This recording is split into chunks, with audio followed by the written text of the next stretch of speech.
Bonjour à toutes et à tous, bienvenue sur Passion Trading Market. Nous sommes le jeudi 3 septembre, petite analyse des marchés. On va commencer directement avec le calendrier économique et deux informations importantes. 14h30, les inscriptions hebdomadaires au chômage et 16h, les PMI non manufacturiers, donc l'ISM. Deux informations qui risquent de faire bouger les marchés, donc restez attentifs à ne pas vous positionner bêtement juste avant une information importante.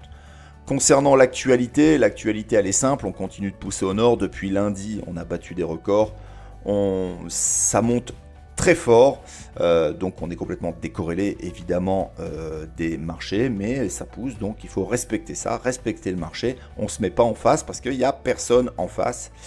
L'euro-dollar, lui, est passé de 1,20 à 1,18, donc le dollar s'est très largement renforcé. J'ai déjà un peu racheté, donc 1,18, on verra bien comment ça va tourner. Et l'or aussi, donc forcément, il y a une corrélation. Et puis l'or donc a perdu, on était à 2000 $ sur sur l'or. Bougez pas, je vais le sortir. Voilà. Contrat futur, on est allé chercher les 2000, ça c'était hop, voilà, le mardi, et on a commencé gentiment à baisser. Donc là on perd pratiquement 60 points sur l'or, donc oui, ça baisse, méfiance absolue. On a des signaux de surchauffe en prenant le VIX aussi. Le VIX est à 34, donc très élevé, il continue d'augmenter, donc forcément ça crée des tensions. On va commencer à se poser des questions. Donc je parlais de surchauffe hier matin, je continuerai aujourd'hui d'en parler. Méfiance absolue, surtout avec les informations de cet après-midi concernant le calendrier économique. Ne prenez pas trop de risques, restez attentifs et très focus sur ce qui va se passer. On ne peut pas rester indéfiniment en l'air. À un moment donné, les arbres ne montent pas au ciel, donc on pourrait avoir une correction technique beaucoup plus accentuée. Surtout quand on regarde les niveaux de couverture.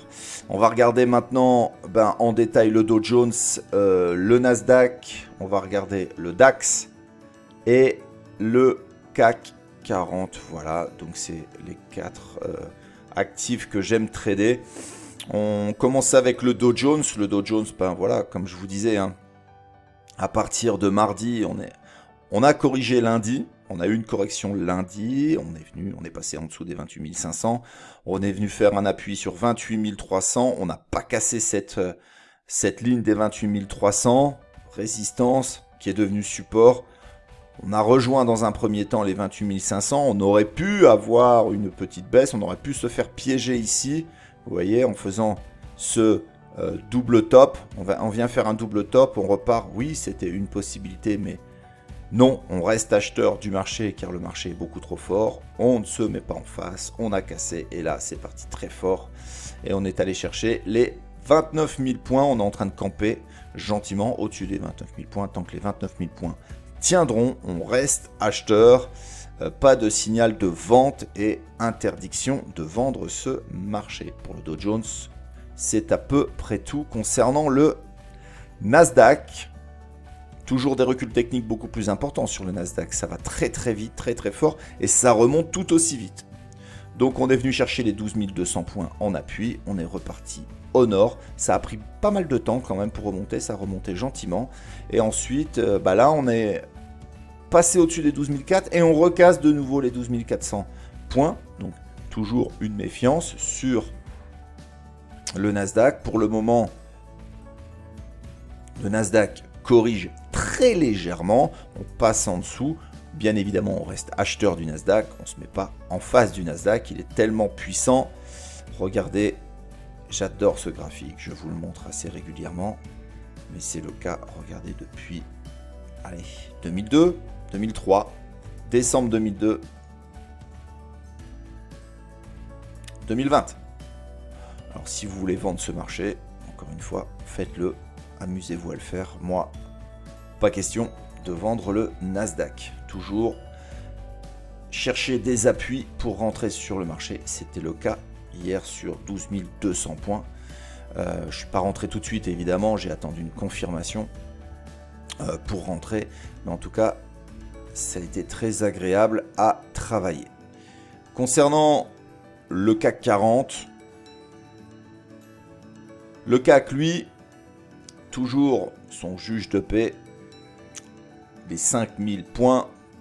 On arrive à se caler au-dessus des 5050, mais pour le CAC 40, on est déjà sur des targets élevés. On voit qu'il y a déjà de la surchauffe, on a du mal à confirmer. Ça reste boule, évidemment.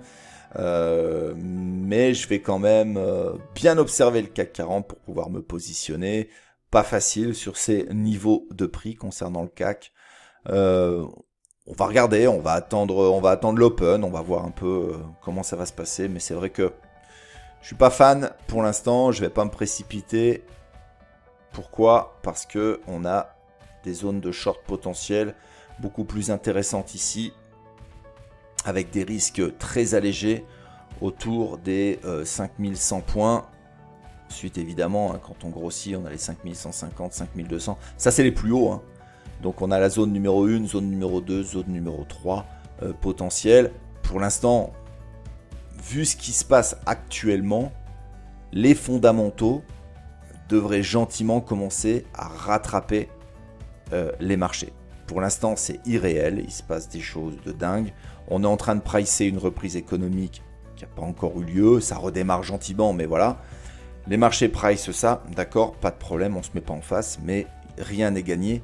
Et on le voit d'ailleurs à chaque fois, on monte et on recule un peu à chaque fois. Donc, méfiance, quand on bute plusieurs fois sur certains niveaux, on peut avoir des corrections techniques beaucoup plus importantes. Donc, on reste attentif, très focus, je le répète. Le DAX, pour terminer,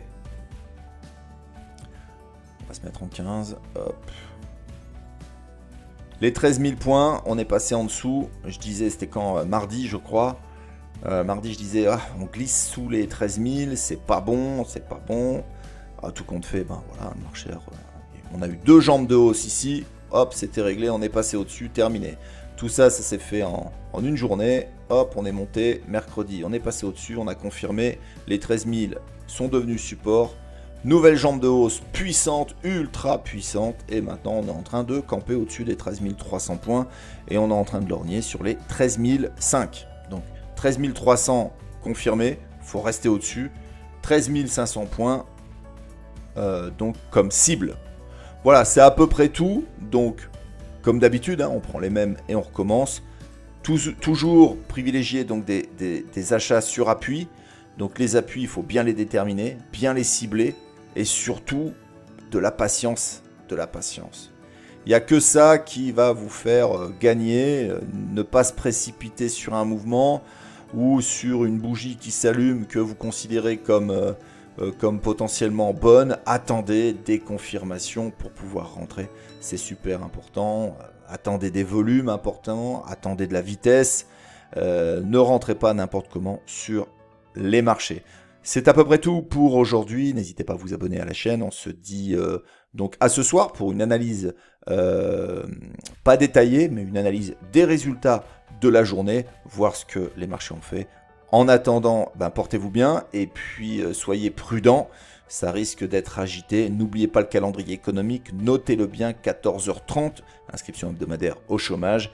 Et 16h, le PMI non manufacturier. Ne précipitez pas les choses. Et je vous dis à ce soir. Salut!